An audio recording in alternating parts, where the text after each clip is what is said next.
ጓደኛ የሚለውን ሐሳብ እንግዲህ ዛሬ የምንጀምረው ሲሆን ግን በጣም ሰፊ ሐሳብ ስላለው ጥልቅ የሆነ ዕውቀት ስለሚያስፈልገን ምክንያቱም ጓደኝነት ከያዝን እንደው እቺ ዓለም ካልሆነች ምትለየን በሞት ካልሆነ የማይለይ የተጣበቀ በጣም በህይወታችን ለውጥ የሚያመጣ ጓደኝነትን እንድንይዝ እንግዲህ ዛሬ በስሱ ምዕራፍ 1 ነው የምናየው።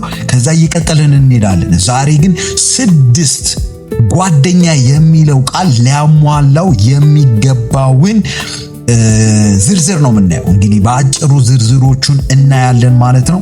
ጓደኛ የሚለውን ራሱ ከትርጓሜ ስንጀምር ወዳጅ የሚለውን ትርጓሜ ስንሰጠው አብሮ ተጓዥ ማለት ነው። ምን ማለት ነው? አብሮ በህይወት የሚጓዝ በአጭሩ ወይም የህይወት አጋራችን ነው። እንግዲህ በትዳር ላይ የህይወቴ አጋሬ ናት እንደሚባለው ጓደኛም ያን ያህል ከፍ ያለ ቦታ ያለው ህብረት ነው። በጣም ከፍ ያለ ህብረት ነው። የህይወትን አጋር አብሮን ዘመንን ህይወትን የሚጓዝ ጓደኛ ማለት ያ ነው።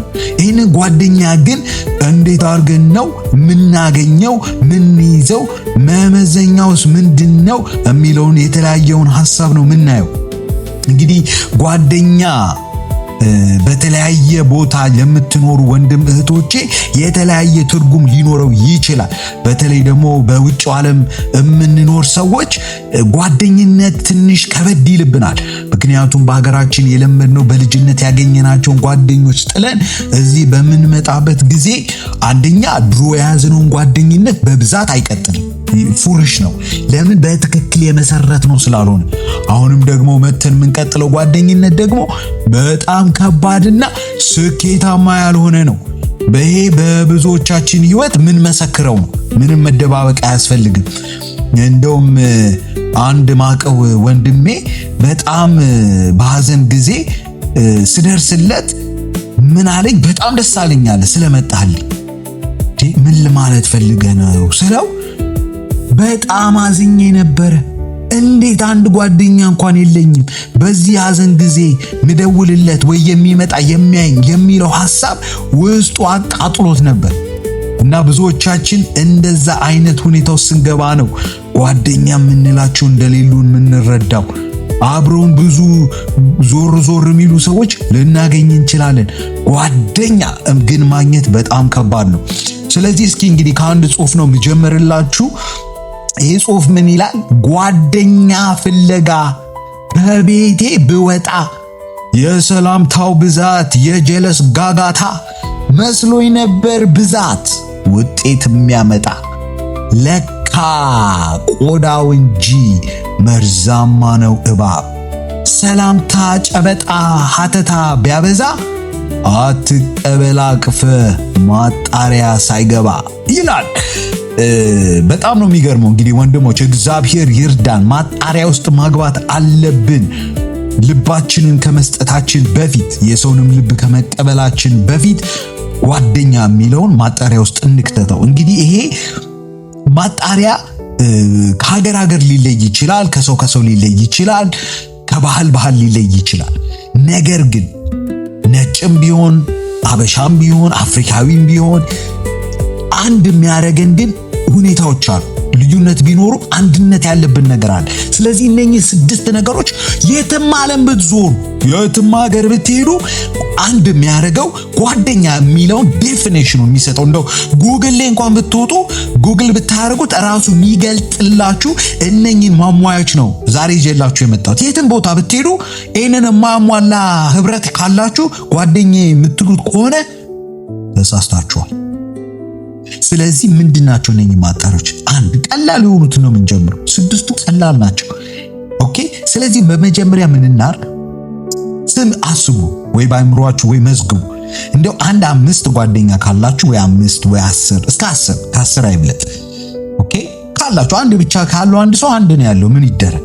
የሌለውም ስላለ አይዞ ተጽናና። እህቶችን ጻፉ፣ 10 ሰው ጻፉ ከቻላችሁ። ከሌላችሁ የላችሁ ያለው ይጀምር።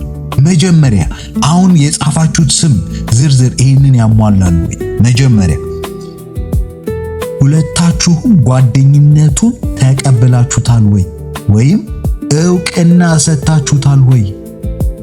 አሁን ከበደ ከሆንክ አንተ አየለ የሚባለው ሰው ጋራ ጓደኛ ከሆንክ እኔ ጓደኛዬ ነው ትላለህ። አየለሳ መልሶ ከበደ ጓደኛዬ ነው ይላል ወይ? ሪኮግኒሽን መስጠት አለበት። ሁለታችሁ ጓደኛ የሚለውን ቃል ማመንና መጠቀም አለባችሁ። ይህን ነገር ቀላል ነገር ነው፣ ግን አንዳንዴ ብዙ ክብደት የሚፈጥረው ከዚህ የተነሳ ነው። ለምን እኛ ጓደኛ ብለን ያዝነው ሰው እሱ ማየን ግን ለምሳሌ እንደ ጊዜ ማጥፊያ ሊሆን ይችላል። አሁን ይሄ ትልቅ ችግር ይፈጥራል። ጊዜ ማጥፊያ አድርጎ የሚያየንን ሰው እኛ ጓደኛ ያልነው ሰው ከዛ በኋላ መሀል ላይ ስንገባ የሆነ ቀን ተቸግረን እባክህ ራይድ ስጠን ስንለው አረ ቢዚ ነኝ ምናምን ካለኛ ልናብድ ነው። ጓደኛዬ የስንት ዓመት ምናምን የምትሉት እንዴ አረ እኛ ሁኔታ አጋጥሞን ነው ብሎ ነው የሚያስበው። ስለዚህ አጣሩ። እሱን ጓደኛ ይላችኋል ወይ? ጓደኛውን እውቅና ሰጣችሁታል ወይ? ሁለታችሁ የሚለው የመጀመሪያው ቀላል ሐሳብ። ሁለተኛ ጓደኝነት ሁለተኛ የሚመሰረተው በፈቃደኝነት ላይ ነው። በፈቃደኝነት ነው። ስለዚህ ይሄ ግንኙነት ሁለታችሁም የምትፈልጉት ነው ወይ? እኔ አሁን ብዙ ጊዜ ችግሩ ምንድነው? አሁን እንደው በፍቅረኛ ማማቾች እንኳን ብናየው ይሄ ስለ ፍቅረኛ ማማቾች የምናወራበት ሐሳብ አይደለም። ግን እንደው ብናየው ብዙ ጊዜ አይታችሁ ከሆነ ወይ ወንዱ ሙጭጭ ይላል ወደድኩሽ ብሎ እሷ አትወደውም፣ እሷ ደግሞ ሙጭጭ ትላለች ማይፈልጋት ወንድ ላይ። ብዙ አጋጥሞኛል። በቃ ይሄ ነገር በፍላጎት የሚደረግ ጉዳይ ነው። ሜቢ ለመጀመሪያው ጊዜ ምናምን ባህሪን ስለማታውቂው ነው እንተዋወቅ ምናምን ብለህ አንድ ሳምንት ወይ አንድ ቀን ሁለት ቀን ሻይ ልጋብዛት ይችላል። ባህሪንም አይታ ጨዋታህንም አይታ የልብህን ሐሳብ ነግራት አልፈልግህም ካለች መተው ነው። የጓደኝነትም እንደዛ ነው። በፈቃደኝነት ነው። ሰው አታስገድዱ። አሁን ለምሳሌ በጣም ዝም ብላችሁ የምትደውሉለት ሰውና እሱ ማይደውል ከሆነ በቃ ሂንት እየነገራችሁ ነው። ገባ? በቃ አልፈልግህም እያለ ነው። በቃ ትደውላለህ ተደውሎ ስልክ ያነሳልሃል። ታወሩ ይሆናል፣ ትጮቱ ይሆናል። ግን እሱ ማይደውልልህ ከሆነ በቃ አይፈልግም። ይሄ ጓደኛ ሊሆን አይችልም። ከአስሩ አሁን ሰርዘው ማለት ነው። አሁን 8 ሊቀር ይችላል። ወደ 3 እንግባ። ከሁለቱም ዘንድ ፍቅርን ያስፈልጋል። ይሄ አሁን ከቅድሙ ጋር ትንሽ የሚመሳሰል ሐሳብ አለ። እቺ ፍቅር ግን የጓደኝነት ፍቅር ይሄ ዝም ብሎ እላይ ያለ ፍቅር አይደለም። እቺ ከበድ ያለች ናት። ምን አይነት ፍቅር ነው? ምን አይነት መዋደድ ነው? ይሄ እውነት ለዛ ሰው መልካምን ማሰብ ይፈልጋል። ገባ? አሁን አንድ ሰው በጣም እኔ ከወደድኩት እሱ መልሶ እኔን የሚወደኝ ከሆነ መዋደዳችን የሚያሳየው ነገር አለ። ሰዎች እንኳን አይተው ይዋደዳሉ የሚሉት አለ። ስለዚህ አሁን ሊስቱ ላይ ስናይ ትወደዋለህ ሆይ? የላኛው በፈቃደኝነት ነው ጓደኝነት የሚመሰረተው። ይችኛዋ ግን ፍቅር ትፈልጋለች። አንዳንድ ሰው ጨዋታው እንዴት ያዝናናል። ጨዋታውን ልትወደው ትችላለህ፣ ሰውየውን ግን አትወደው። ጓደኛህ አይደለም። በቃ ፈርጃለሁ። ጓደኛህ አይደለም። እህቴ ጓደኛሽ አይደለችም።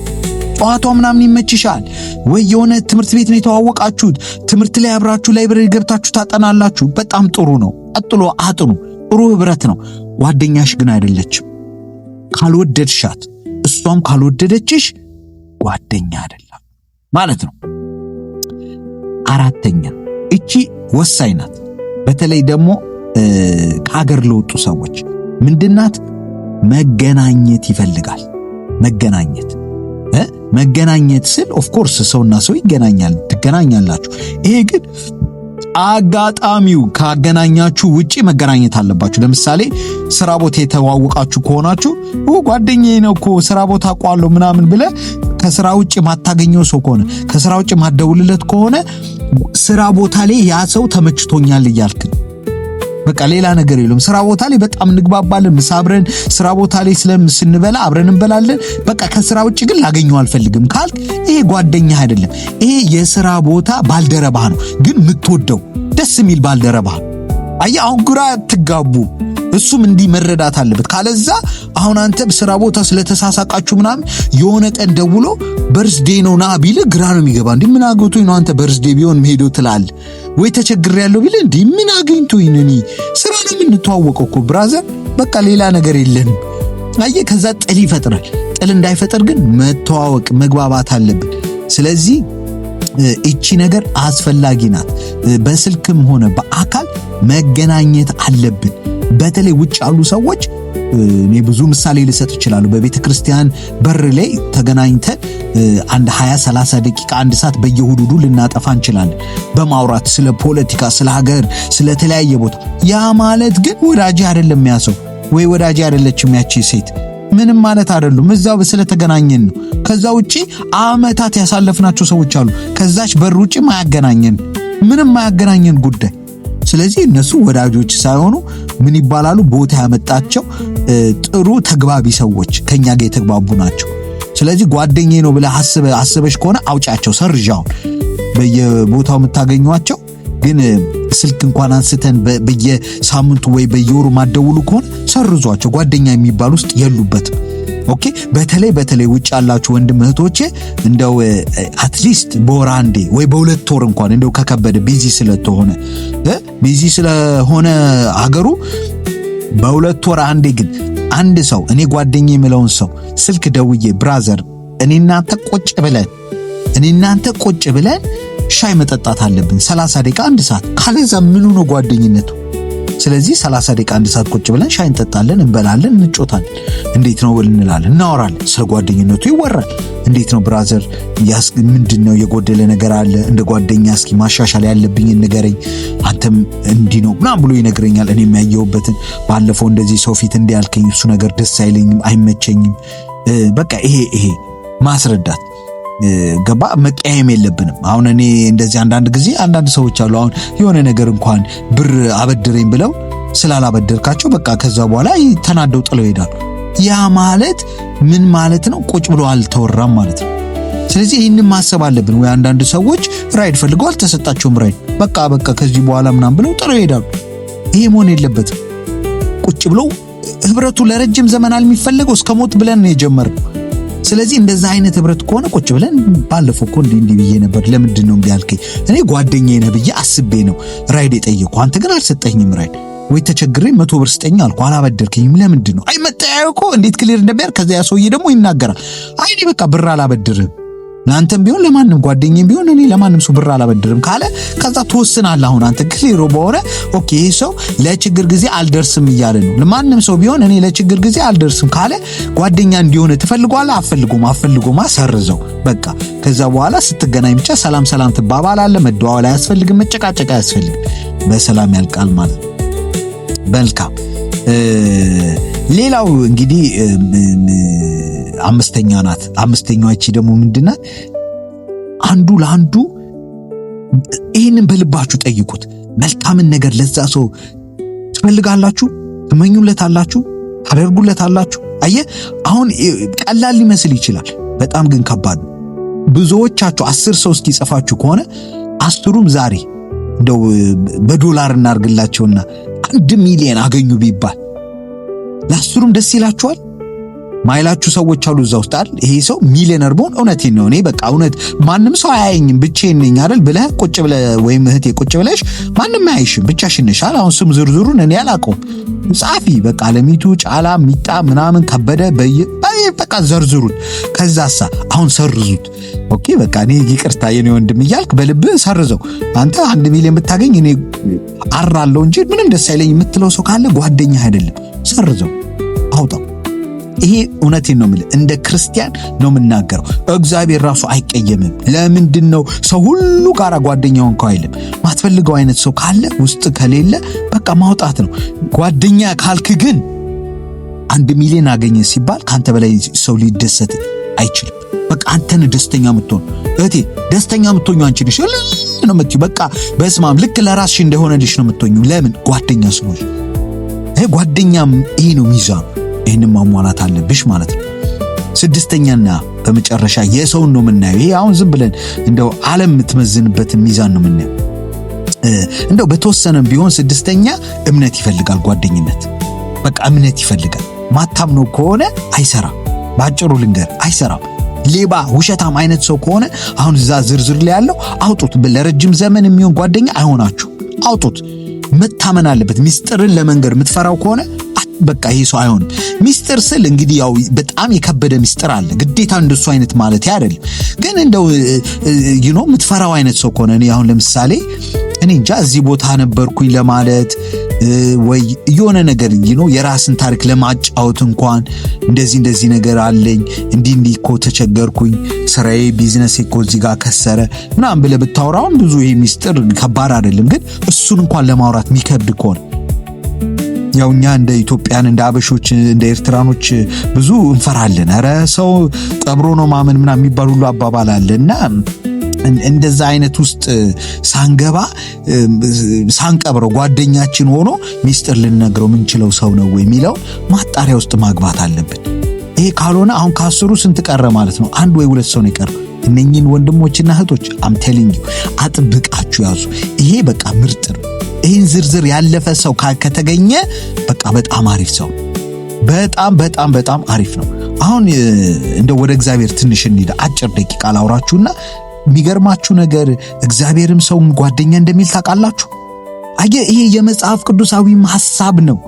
መጽሐፉ ራሱ ጓደኛ ይላል። ለምሳሌ ከጓደኛ ካለው እግዚአብሔር አንዱ አብርሃምን ነው። አባታችንን አብርሃምን ምንድን ያለው መጽሐፍ ቅዱስ? አብርሃም ወዳጄ፣ አቤት ከወዳጄ ከአብርሃም ይላል ምን እንደብቃለን ይላል። አየ ወዳጅ ሚስጥር ይነገረዋል። ይሄ ባይዘው የክርስቶስም ሐሳብ ነው። በእውነት ከፈለግን መጽሐፉን ማየት እንችላለን። የዮሐንስ 15 ላይ ክርስቶስ የራሱን ወዳጆቹን ማለት ነው እነኚህን 12ቱን ደቀ መዛሙርቱን የመረጠ ጊዜ የተናገራቸው ንግግር አለ። ለምሳሌ 13ን ብናየው ነፍሱን ይላል ስለ ወዳጆቹ ከመስጠት ይልቅ ከዚህ የሚበልጥ ፍቅር ለማንም የለውም አለ። እውነት እኮ ከዚህ የሚበልጥ ፍቅር ምን አለ? ነፍሱን ለወዳጅ ለጓደኛ። እንደዛ አይነት ጓደኛ ናቸው ወይ አሁን የጻፍካቸው ሰዎች? ካልሆኑ አውጣቸው። እኔ ያዘዝኋችሁን ሁሉ ብታደርጉ እናንተ ወዳጆቼ ናችሁ። ከእንግዲህ ወዲህ ባሮች አላችሁ። ባሪያ ጌታው የሚያደርገውን አያውቅምና፣ ወዳጆች ግን ብያችኋለሁ። ለምን? ከአባቴ የሰማሁትን ሁሉ ለእናንተ አስታውቂያችኋለሁና። ሚስጥሬን ነግሬያችኋለሁና ወዳጆቼ ነው የምላችሁ። ባሪያ እንኳን አልልም አለ። አምላኩ እንኳን ባሪያ አልልም አለ። ወዳጆች ነው የምላችሁ። ለምን? ሚስጥሬን ስለምነግር። ሚስጥርን ካልነገርከው ወንድሜ እህቴ እንዴት ጓደኛ ልንላቸው እንችላለን? በዚህ ላይ ደግሞ አንድ የመጨረሻ ሐሳብ ለመናገር የክርስቶስን ግን እዚህ ጋር 14 ላይ ያዛችሁልኝ። የሱ ደግሞ የራሱ ጓደኛነት ዝርዝር አለው። የሱ ግን አንድ ናት። አሁን እኛ የዓለሙን ያየነዋል 6 ማሟላት ያለባቸው ብለን ነው። የክርስቶስ አንድ ነው። እሱ ምን እንደሆነ ታውቃላችሁ? እኔ ያዘዝኋችሁን ሁሉ ብታደርጉ እናንተ ወዳጆቼ ናችሁ። ጓደኛዬ መሆን የፈለገ ያዘዝሁትን ሁሉ ነው የሚለው። አንዱን ሁለቱን ከበደን አይደለም። ትንሿን አይደለም። ሁሉን ይላል። ሁሉን ያሟላ ወዳጆቼ ይባላል። ስለዚህ እግዚአብሔር ይርዳን ሁሉንም ለማሟላትና የክርስቶስ ወዳጅ ለመባል። እንግዲህ ከዚህ የበለጠ ክብር አለ ብሎ ማሰብ ለኔ ይከብደኛል። የክርስቶስ ወዳጅ ከመባል እዛ ውስጥ እንድንደርስ የሰማይ የምድር አምላክ ይርዳን። እንግዲህ የመጀመሪያው ምዕራፍ በዚህ ጨርሰናል። በሚቀጥለው ደግሞ እየተረጎምን እያሰፋኑ ምን ማለት ነው የሚለውን ጓደኝነትን ለማርዘም ምን ያስፈልጋል፣ የጓደኝነት ደግሞ የሚቃወም ጓደኛነትን ማይፈልግ አለ፣ ምክንያቶች አሉ። እነኚህን ነገሮች ካልተሟሉ ጓደኝነት ይፈርሳል። ስለዚህ እነኚህን እንዳይፈርስብን እነኚህን ደግሞ ሊስቶች እናያለን። ከዛ በኋላ ስንጨርስ ይህንን ትምህርት የጠነከረ የመጨረሻ ብረት የሆነ ማይለያይ ጓደኝነትን እንመሰርታለን ማለት ነው። እግዚአብሔር ይርዳን። እንግዲህ ይህንን ቪዲዮ ጓደኛዬ ለምትሉት ሰው ላኩ። ምክንያቱም አንድ ሐሳብ ላይ መሆን እንዲቻል መግባባት እንድትችሉ። መልካም ጊዜ ይሁንላችሁ።